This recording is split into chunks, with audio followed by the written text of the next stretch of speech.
As you know, we've been studying the Spirit's book for quite so many sessions.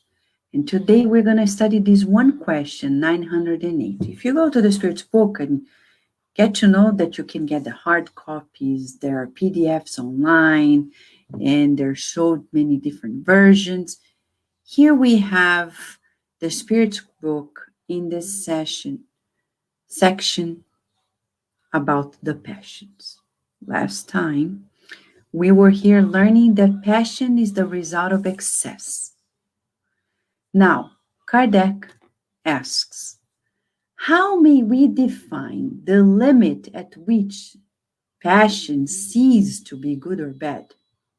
Good question.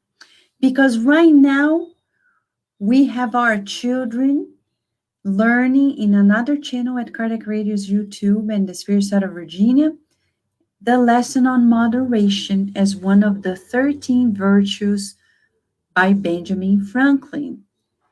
And what is the limit to this so-called moderations regarding our passion? And the good spirits answered to Kardec through the mediums by saying the following. Passions are like a horse that is useful when controlled, but dangerous when it does the controlling. Those who know horses know what we're talking about, right? And they complement.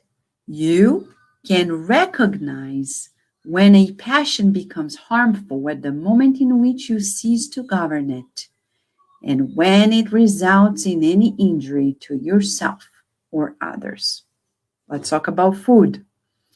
Well, the passion of eating. There are people who eat to live.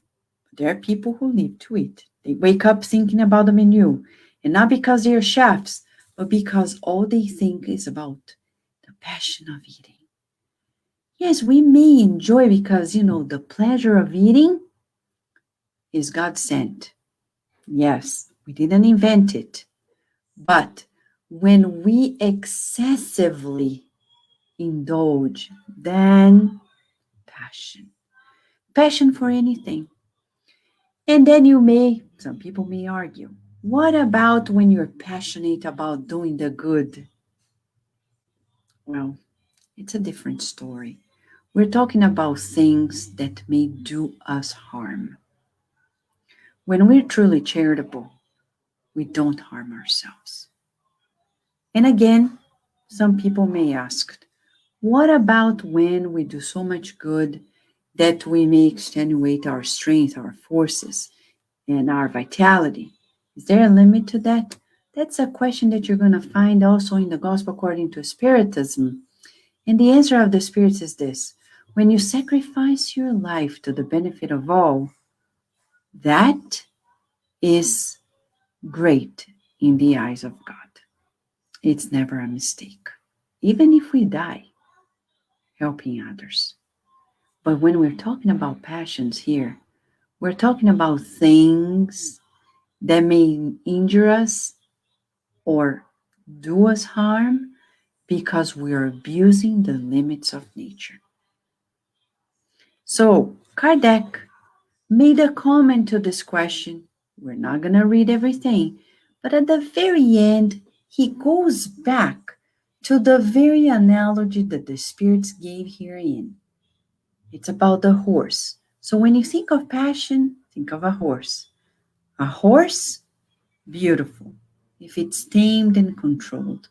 If it's uncontrolled, it's dangerous and it's useless too, right?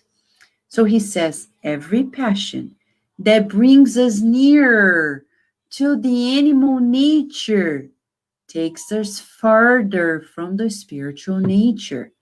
Every sentiment that lifts us above the animal nature announces the predominance of spirit over matter and draws closer to perfection. So here it is. When the good spirits and Kardec are bringing us a tip, they say there's the animal nature and the spiritual nature. When we do everything we can to advance our programs to do spirit, mind over matter, great.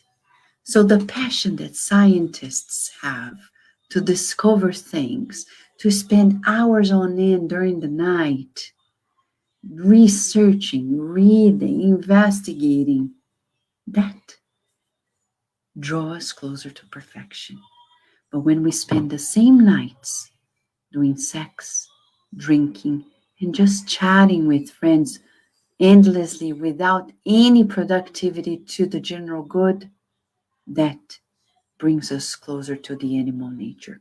Here are just some examples for us to illustrate and a lot to meditate. Talking about this, now we have Daisy and Paloma. They're gonna delight us with a beautiful study, right, Daisy and Paloma, about the keys that Kardec brought in the Spiritist magazine at his time, and it's about a spirit named Pierre. Right, Daisy? That's right, Vanessa. It's a wonderful story, and it goes hand in hand what you just told us about passion and how that applies to our lives and what happens next when we discarnated. So